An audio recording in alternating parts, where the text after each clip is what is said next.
को नीम के पत्ते थोड़ी खिला रहे हैं। लीजिए, आप भी लीजिए, लीजिए।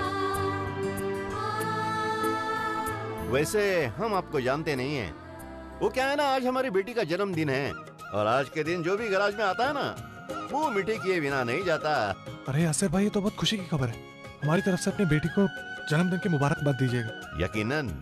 अच्छा यासिर भाई, ये मेरी पत्नी है। सलाम वालेकुम। मानो भाई, अगर आप नहीं भी बताते ना तो भी हम जानते कि ये हमारी भाभी हैं। कहिए मानो साहब, कैसे आना हुआ? जी यासिर भाई, हमारी नई नई शादी हुई और हमारे घर वाले सोच रहे थे कि 4 दिन के लिए हम कहीं बाहर छुट्टी पर जाएं, लेकिन मैंने अभी ये काम करना शुरू किया है तो आपके इजाजत के बगैर मैं जाऊंगा नहीं, इसलिए मैं बस। अरे मानो भाई, कैसी बातें कर रहे हो? हाँ, अरे हम क्या मना करते, बल्कि हम ये कहते कि जल्दी से हनीमून पर हो आओ और जल्दी से लौट आओ। नौकरी तो जिंदगी भर करनी है, लेकिन जिंदगी में ये पल बार बार नहीं आते।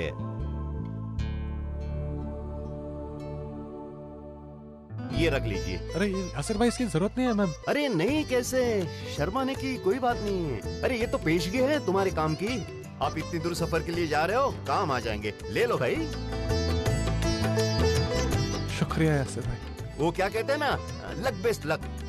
चलता। सलाम वालेकुम। सलाम। अरे भाई, सबको मिठाई मिल गई ना?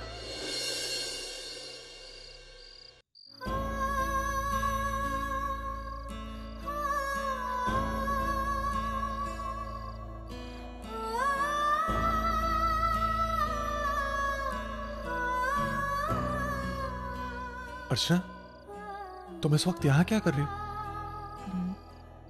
मानव, वो आप तो मैं सो रहा था, लेकिन मेरी नींद खुली, मैंने देखा तुम नहीं हो। अकेले इतने ठंड में यहाँ क्या कर रही हो? सब कुछ ठीक तो है ना? हाँ मानव, बस वो नींद नहीं आ रही थी इसलिए। क्यों, क्या बात है? मानव, आई बाबा के बारे में सोच रही थी।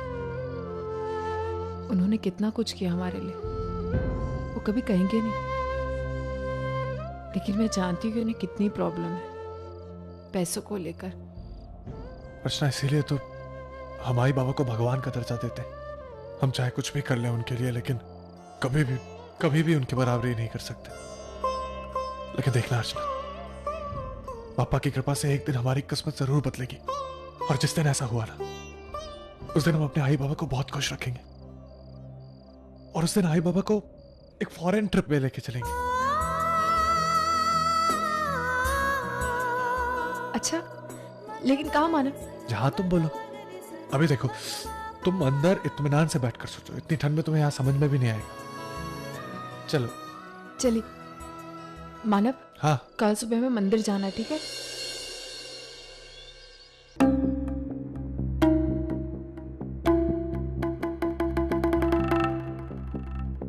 माँ, मैं आज पूना जा रहा हूँ। पूना? अचानक किस तरह? हाँ माँ, कुछ जरूरी काम आ गया है। 3-4 दिन में आ जाऊंगा। 3-4 दिन? तो एक बात मान मेरी, वैशाली को अपने साथ ले जा। अरे काम का काम होता रहेगा और उसे भी चेंज मिल जाएगा। वैसे भी कई दिनों से वो कहीं नहीं गई। शाम को काम से फुर्सत मिले तब दोनों थोड़ा घूम फिर लेना, ठीक है ना? हाँ मम्मी जी, मैं भी इस रूटीन लाइफ से थोड़ी बोर हो गई हूँ। बाहर जाएंगे तो थोड़ा मन भी बहल जाएगा। लेकिन माँ। ये लेकिन वेकिन छोड़ और चुपचाप मेरी बात मान, जाने की तैयारी कर। और वैशाली, तू भी अपना सामान पैक कर ले। जी मम्मी जी। ठीक है, चलते हैं। कब निकलना है? शाम तक। अहो पेपर काय वाचत बसलात? ये अर्चना और मानव पता नहीं कहाँ चले गए। आज इन्हें जाना है पूना, और पता नहीं इन लोगों ने बैग भरी है कि नहीं, कपड़े भरे कि नहीं। इन लोगों को ना आदत पड़ गई मुझे टेंशन देने की। सुलोचना, टेंशन लेने की कोई जरूरत नहीं है। अरे अब वो बच्चे नहीं हैं, अपनी जिम्मेदारी का एहसास है उन लोगों को। और वैसे भी किसी जरूरी काम से गए होंगे, आते ही होंगे। पहले तुम ये बताओ, तुम्हारी पैकिंग पूरी हुई कि नहीं? हाँ हाँ, चल रही है। तुम्हारी तैयारियां तो ऐसे चल रही है जैसे तुम्हारी बेटी और दामाद जम्मू से कन्याकुमारी जा रहे हैं। अरे भाई, पुणे ही तो जा रहे हैं, 3-4 घंटे का सफर है। देखते देखते कट जाएगा और क्या। आहो, लेकिन अर्चू की तबीयत अभी भी ठीक नहीं है, इसलिए थोड़े से गर्म कपड़े दे रही हूँ, थोड़ा घर का खाना दे रही हूँ। आप मजाक क्यों उड़ा रहे हैं मेरा? हाँ, ये देखो आ गए। कहाँ गए थे तुम दोनों? मुझे इतनी चिंता हो रही थी ना। जाना है ना आज? आई वो हम लोग मंदिर गए थे। अच्छा चल जल्दी पैकिंग करनी है, गरम कपड़े रखने हैं, लड्डू रखने हैं। मानव बेटे आओ इधर मेरे पास बैठो, कुछ बात करनी है। देखो बेटा, जिंदगी में प्यार करना जितना जरूरी है ना, उससे ज्यादा जरूरी है उस प्यार को जताना। हाँ, इंसान की जिंदगी में अगर कोई अहमियत रखता है तो उसे वो अहमियत जताओ, और फिर देखो प्यार कितना खूबसूरत होता है, जिंदगी कितनी बेहतरीन लगने लगती है। तुम समझ रहे हो ना मैं क्या कह रहा हूं? अपना ख्याल रखना बेटे।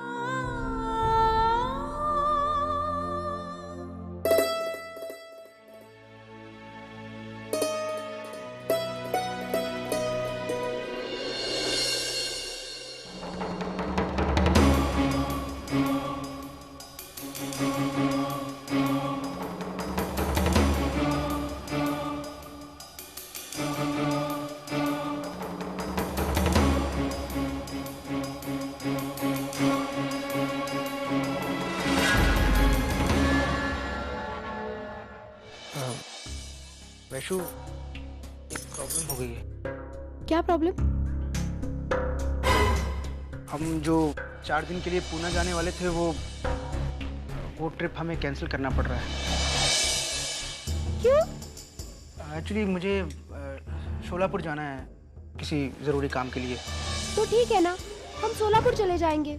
वैसे भी वहाँ से अक्कलकोट पास में है, हम स्वामी समर्थ के दर्शन भी करके आएंगे। नहीं वैशु, उतना टाइम नहीं मिलेगा ना। देखो मैं एक दिन के लिए जा रहा हूँ, मैं तो पूरा दिन काम करूँगा और नेक्स्ट डे फिर वापस आना है। मेरी यहाँ पे एक इम्पोर्टेंट मीटिंग है। तो फिर ये जो सारा सामान पैक करके रखा है उसका क्या? Vaishu, I am really sorry. तुम तो जानती हो मेरा काम ही कुछ ऐसा है।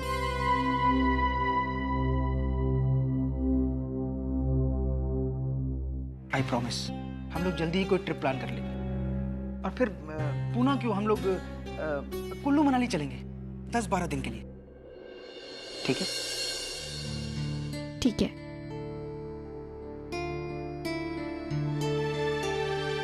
स्माइल। Excuse me. हाँ चावला साहब, हाँ वो कंसाइनमेंट कल तक पहुंच जाएगा। ओके।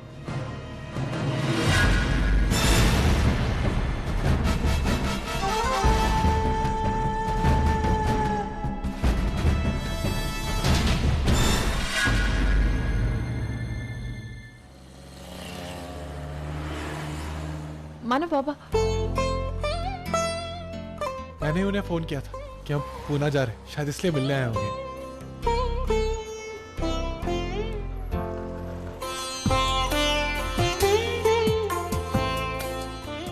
जीते रहो। अब ये मत पूछ कि मैं यहाँ पे क्यों आया हूँ। मैं अपना बेटा और मेरे बहू के चेहरे की हंसी देखने के लिए आया हूँ। बरसों पहले मैंने जो सपना देखा वो पूरा होते हुए देखने के लिए आया हूँ। नहीं बाबा, आपने बहुत अच्छा किया कि आप आए। हमारा ट्रिप और अच्छा हो जाएगा। बाबा आप कैसे हैं? और आई, सचिन, वो सब कैसे? अरे मैं बहुत अच्छा हूँ, हम सब मस्त हैं। तुम दोनों हमारे बारे में चिंता मत करो। अभी 4 दिनों के लिए यहाँ के बारे में सोचना ही बंद कर दो। खुशी खुशी जाओ और खुशी खुशी आओ। अरे हाँ, ये वहाँ के एक पुराने थिएटर का एड्रेस है। हम लोग उसे मंदिर मानते हैं। अगर वक्त मिले तो वहाँ एक बार जाके आना। जी जी, जी जरूर बाबा। चलो चलो, पुणे का गाड़ी आ गया। कौन है जाने वाला? मानो तुम्हारी गाड़ी आ रही। जाओ। अरे आराम से।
जयवंत जी हेलो बोला वही काय चालू है?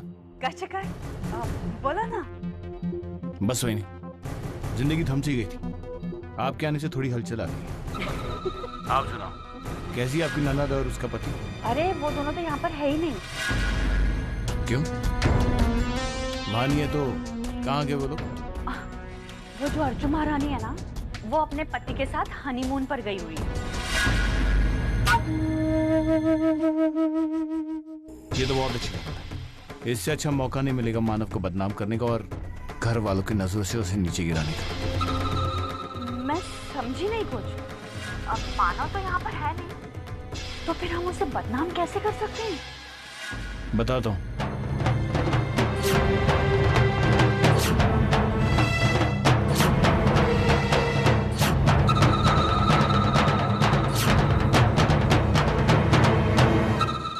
ये तो बहुत ही कमाल का आइडिया है।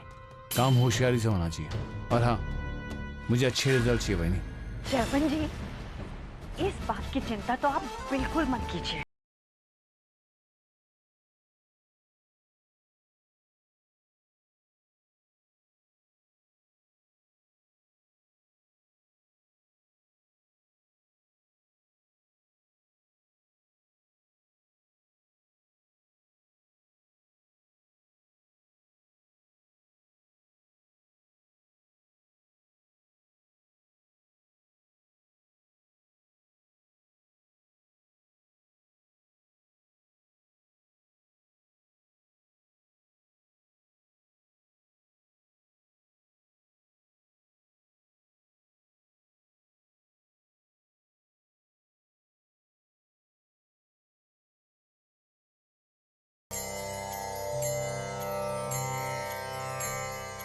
आदिपूज्यं गणाध्यक्षम् उमापुत्रं विनायकं मङ्गलं परमं रूपं श्रीगणेशं नमाम्यहम्।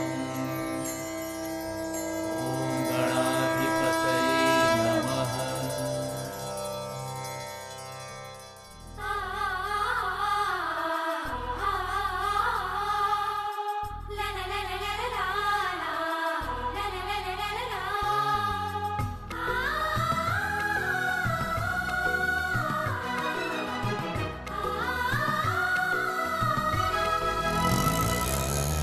बेटा तुम यहीं पे ठहरो, मैं प्रसाद की थाली लेके आती हूँ, ठीक है?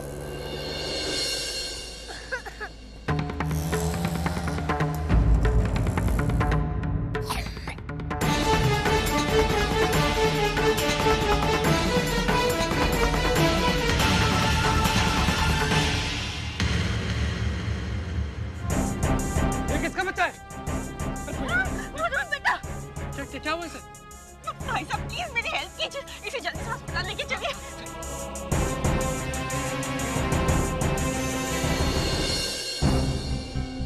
इस बच्चे के पिता आप हैं? नहीं नहीं, मैं नहीं, ये इनकी माँ है। देखिए आपका बच्चा बहुत ही कमजोर है, इसको अभी यहाँ एडमिट करके तुरंत ही कुछ ब्लड टेस्ट वगैरह करने होंगे, तभी हम किसी नतीजे पे पहुंच पाएंगे। आप रिसेप्शन पर जाकर 5,000 रुपए डिपॉजिट कराइए। जी डॉक्टर, मैं अभी अपने हस्बैंड को फोन लगाती हूँ। वो ज्यादातर काम के लिए मुंबई में रहते हैं, 3-4 घंटे लगेंगे उन्हें आने को।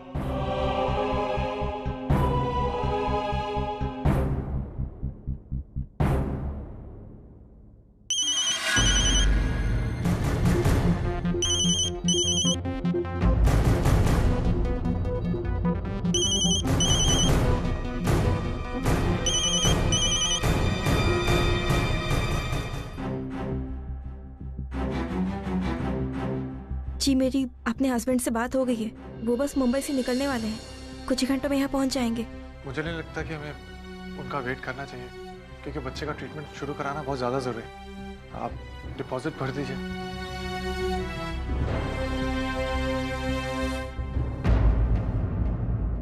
जी वो अभी फिलहाल मुश्किल से मेरे पास सिर्फ 2-2.5 हज़ार ही है। आप उसकी चिंता मत कीजिए, जितने भी पैसे होते हैं मैं दे देता हूँ। आपके पति आ जाए तो आप वापस कर दीजिए, लेकिन उसका ट्रीटमेंट शुरू कराना जरूरी है।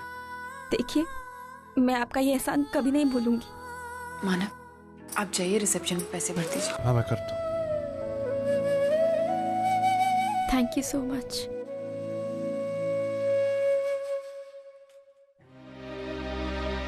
एक्सक्यूज मी, बच्ची की माँ कौन है? जी मैं। जी आप अंदर जा सकती हैं। देखिए, मुझे लगता है आप लोगों को अब निकलना चाहिए। आपका मोबाइल नंबर मेरे पास है। जैसे इसके पापा आते हैं मैं आप लोगों को एक फ़ोन कर लूँगी और आपके पैसे भी लौटा दूँगी। लेकिन हम तब तक। प्लीज़ ना मत कीजिए, मैंने वैसे भी आप लोगों का पता नहीं कितना टाइम वेस्ट कर लिया। ठीक है, हम लोग निकलते हैं, लेकिन आप वरुण का ख्याल रखिएगा।